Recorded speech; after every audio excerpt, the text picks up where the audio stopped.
नमस्कार दोस्तों, सार्थक भाषा यूट्यूब चैनल में आपका हार्दिक स्वागत है। मैं डॉक्टर पूजा लेकर आई एक नया विषय। आज का विषय है कक्षा 11वीं का पाठ 2 लघु कथाएं भाग 1 उषा की दीपावली। इसकी लेखिका है श्रीमती संतोष श्रीवास्तव। सबसे पहले लेखिका परिचय देखते हैं। श्रीमती संतोष श्रीवास्तव जी का परिचय है। जन्म 23 नवंबर, जबलपुर, मध्य प्रदेश। भाषा हिंदी। विधाएं उपन्यास, कहानी, निबंध, यात्रा वृत्तांत। लघु कथा के अतिरिक्त लेखिका उपन्यास भी लिखती हैं, कहानी भी लिखती है, निबंध भी लिखती हैं, यात्रा वृत्तांत भी लिखती हैं। कृतियाँ देखते हैं। कहानी संग्रह बहके बसंत तुम, बहते ग्लेशियर, यहाँ सपने भीगते हैं, प्रेम संबंधों की कहानियाँ। अब उपन्यास की बात करते हैं। मालावड़ की मालविका, दबे पाँव प्यार, टेम्स की सरगम, हवा में बंद मुट्ठियाँ। स्त्री विमर्श मुझे जन्म दो माँ। निबंध संग्रह फागुन का मन। यात्रा वृत्तांत नीले पत्तियों की शायराना हरारत। संपादन नहीं अब और नहीं। सम्मान की बात करते हैं तो श्रीमती संतोष जी को कालिदास पुरस्कार, महाराष्ट्र राज्य साहित्य अकादमी पुरस्कार, साहित्य शिरोमणि पुरस्कार, प्रियदर्शनी अकादमी पुरस्कार, महाराष्ट्र दलित साहित्य अकादमी पुरस्कार, Basantrao Naik lifetime achievement award, कथाबिम पुरस्कार, कमलेश्वर स्मृति पुरस्कार से सम्मानित किया गया है। आपकी पुस्तक में जो परिचय दिया गया है उसको भी एक बार देख लेते हैं।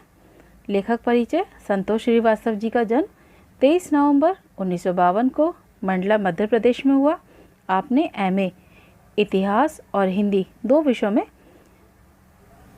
उपाधि प्राप्त की है। बीएड तथा पत्रकारिता की उपाधियां भी प्राप्त की है। नारी जागरूकता और उसकी अस्मिता की पहचान आपकी लेखनी के विषय हैं। आपकी रचनाओं में एक और वर्तमान स्थितियों तथा सामाजिक विसंगतियों का चित्रण दृष्टिगोचर होता है, तो वहीं दूसरी ओर जीवन जीने की छटपटाहट और परिस्थितियों से लड़ने की सार्थक सोच भी है। प्रमुख कृतियाँ बहके बसंतु, बहते ग्लेशियर, ये दोनों कहानी संग्रह हैं।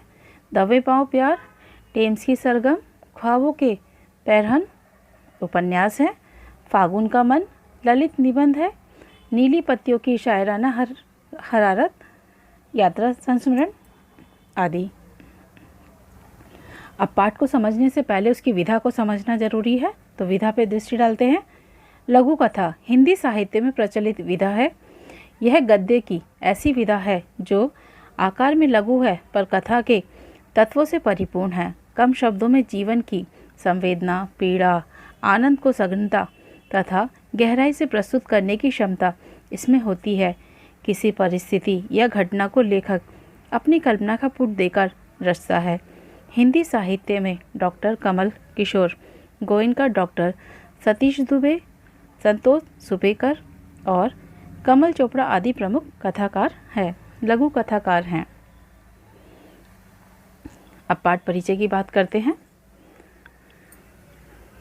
उषा की दीपावली लघु कथा अनाज की बर्बादी पर बाल मन की संवेदनशीलता और संस्कारों को जागृत कराती है। एक और थालियाँ भर भर कर झूठन छोड़ने वाले लोग हैं, तो दूसरी ओर अनाज के एक एक कौर को तरसते और विभिन्न तरीकों से रोटी का जुगाड़ करते लोग हैं। मुस्कुराती चोट, ये दूसरी लघु कथा है। लघु कथा आर्थिक अभाव के कारण पढ़ाई न कर पाने की विवशता तथा मजदूरी करके अपनी पढ़ाई पूरी करने की अदम्य इच्छा दर्शाती है।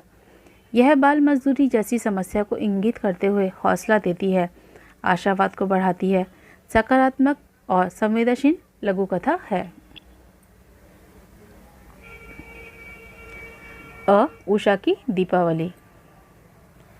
दादी ने नरक चौदस मतलब दीपावली के दिन आटे के दीप बनाकर मुख्य द्वार से लेकर हर कमरे की देहरी जगमगा दी थी। घर पकवान की खुशबू से तरबतर था। गुजिया, चकली, पापड़ आदि सब कुछ था, मगर 10 वर्षीय उषा को तो चॉकलेट और बंगाली मिठाइयाँ ही पसंद थी। दादी कहती है कि तेरे लिए तेरी पसंद की ही मिठाइयाँ आएंगी। जैसा कि बच्चे जिद करते हैं, उन्हें अलग तरह की मिठाई पसंद होती है, तो यहाँ पर उषा को भी चॉकलेट और बंगाली मिठाइयाँ ही पसंद है।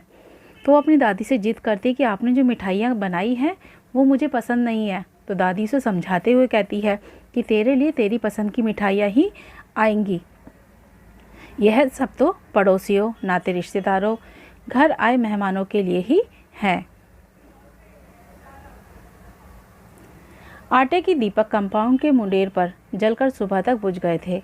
उषा जॉगिंग के लिए फ्लैट से नीचे उतरी तो उसने देखा पूरा कंपाउंड पटाखों के कचरे से भरा हुआ था। उसने देखा सफाई करने वाला बबन उन दीपों को कचरे के डिब्बे में न डालकर अपनी जेब में डाल रहा था।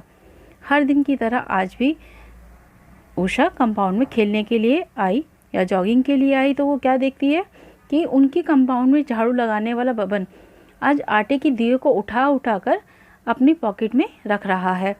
ये उसके लिए थोड़ी सी अटपटी बात थी, तो उसके लिए वो क्या करती है, कर्कश काय बबन कंपाउंड में झाड़ू लगाए हुए हर रोज़ उसे सलाम करता था और बबन का भी हर दिन का नियम था कि वो उसे सलाम करता था। अब वो पूछती बड़े आश्चर्य के साथ, तुमने दीपक जेब में क्यों रख लिए? उषा ने पूछा, घर जाकर अच्छे से सेक कर खा लेंगे, अन्न देवता है ना। अब बबन भी बड़े प्यार से बालपन की तरह बच्चे को समझाते हुए बोलता है कि आटे के दिए हैं और इन्हें घर जाके अच्छे से सेक लेंगे और सेकने के बाद हम इसे खा लेंगे। बबन ने खीसे निपोरे और बाकी के दिए भी उसने अपने खीसे में यानी पॉकेट में रख लिए। उषा की आंखें विस्मय से भर उठीं। जैसे ही उसने बबन की बात सुनी तो उसकी आंखें एकदम आश्चर्य से भर आईं।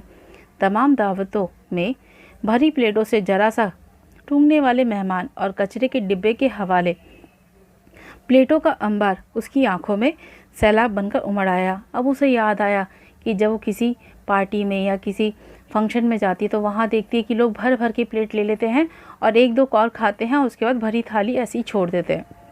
और वहीं उसे दूसरी तरफ वो नज़र आया कि जहाँ पर इंसान एक एक रोटी के लिए भी तरसता है, एक एक कौर के लिए भी तरसता है।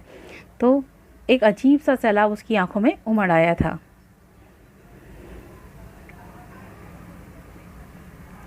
वह दौड़ती हुई जल्दी जल्दी पकवानों से थैली भरी और दौड़ती हुई एक सांस में सीढ़ियाँ उतर आई। अब वह थी और बबन की कांपती हथेलियों पर पकवान की थैली। उषा की आंखों में हजारों दीप जल उठे और पकवानों की थैली देख बबन की आंखों में खुशी के आंसू झलक आए। बस फिर क्या था, फटाफट से उषा अपने घर गई, वहाँ पकवानों की थैली भरी और बबन को लाकर दे दी। बबन इस बात को देख के बहुत खुश हुआ कि उसकी भी इस बार दिवाली अच्छी बनी।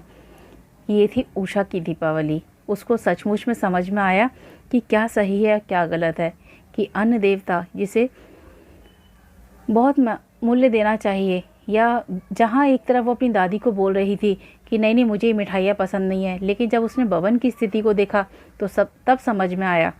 तो यही थी वास्तविकता उषा की दीपावली की। तो बच्चों, मुझे उम्मीद है कि आपको ये वीडियो पसंद आया होगा। आपका लघु कथा से संबंधित जो भी प्रश्न है आप पूछ सकते हैं। मेरे वीडियो को लाइक शेयर सब्सक्राइब कीजिए। तो मिलते हैं फिर अगले वीडियो में। धन्यवाद।